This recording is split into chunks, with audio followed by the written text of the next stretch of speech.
दरअसल मैं तेरी दवाई ली है। हाँ जी। मेरिया अखी खोल गई मैं अखी ठीक हो गया।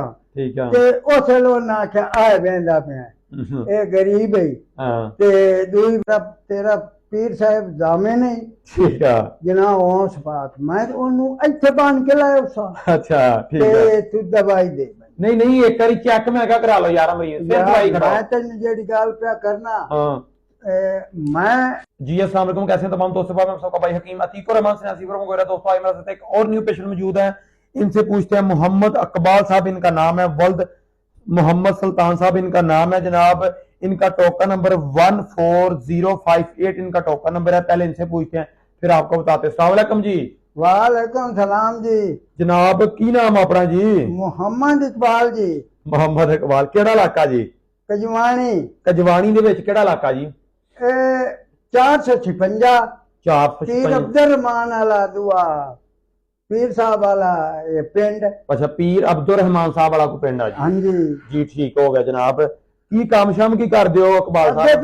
करना दर्जियां वाला। दर्जियां वाला ठीक ते है जदे भी ये जी मेरी निगाह घटी है जी। वो मैं दर्जियां वाला काम छाड़ दिता। ठीक है। ते हुण जी अखी दे चानण वधा जांदा है दिहाड़ी दिहाड़ी नाल अल्लाह दी जात वधंदा पे। चलो माशाल्लाह। साडी दवाई किन्ने हफ्ते खाली उन्हां फायदा की होया?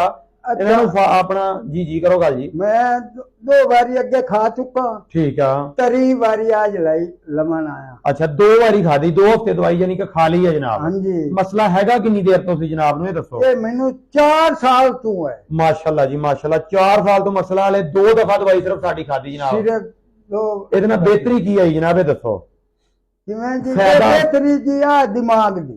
ठीक है माशाल्लाह जी माशाल्लाह। अल्लाह पाक करम करे। दसो बाबा जी आंदे निगाह मेरी अगे नालों वावा वल हो गई माशाल्लाह। मैं बेहतर होने लग पिया, अल्लाह ने बड़ा फजल कर दिता और इंशाअल्लाह ताला 4-5 हफ्तियां दे विच मजीद बाबा जी मुकम्मल वल हो जासो जनाब इंशाअल्लाह। बड़ी मेहरबानी। अच्छा एक बाबा जी ने होर दस्सिया गया इन्हां दा कोई गवांढी है नूर अहमद साहब जी आंदे इहदी भी दवाई दे ते बाबा जी दवाई मरीज चेक करन तो बगैर ते नहीं मैं दिंदा यार। एवें इन्हां नूं एक बारी मेहरबानी करके लै आवो फिर दवाई खड़े हो इंशाअल्लाह। ਇੱਥੇ ਲਾਇਆ ਉਸਾ ਜਦ ਦਵਾਈ ਮੁੱਕ ਗਈ ਉਸ।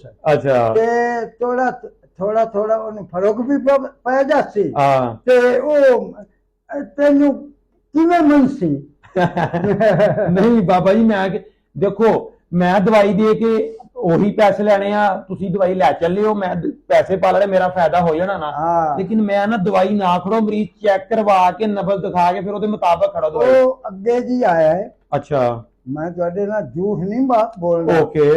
ਇੱਕ ਵਾਰੀ ਆਇਆ ਤੇ ਉਹਦੇ ਬਿਰਾਹਾਨ ਉਹਦੀ ਸਮਾਨੀ ਮਾਰ ਗਈ। ਅੱਛਾ ਤੇ ਨਿੱਕੇ ਨਿੱਕੇ ਬੱਚੇ ਆਸੂ। ਅੱਛਾ ਉਹਨਾਂ ਮੁੜ ਉਸਰਗਾ ਕੋਈ ਨਹੀਂ ਕੀਤਾ। ਅੱਛਾ ਦਰਅਸਲ ਮੈਂ ਤੇਰੀ ਦਵਾਈ ਲਈ ਹੈ। ਹਾਂਜੀ ਮੇਰੀਆਂ ਅੱਖੀ ਖੋਲ ਗਈਆਂ ਮੈਂ ਅੱਖੀ ਠੀਕ ਹੋ ਗਿਆ।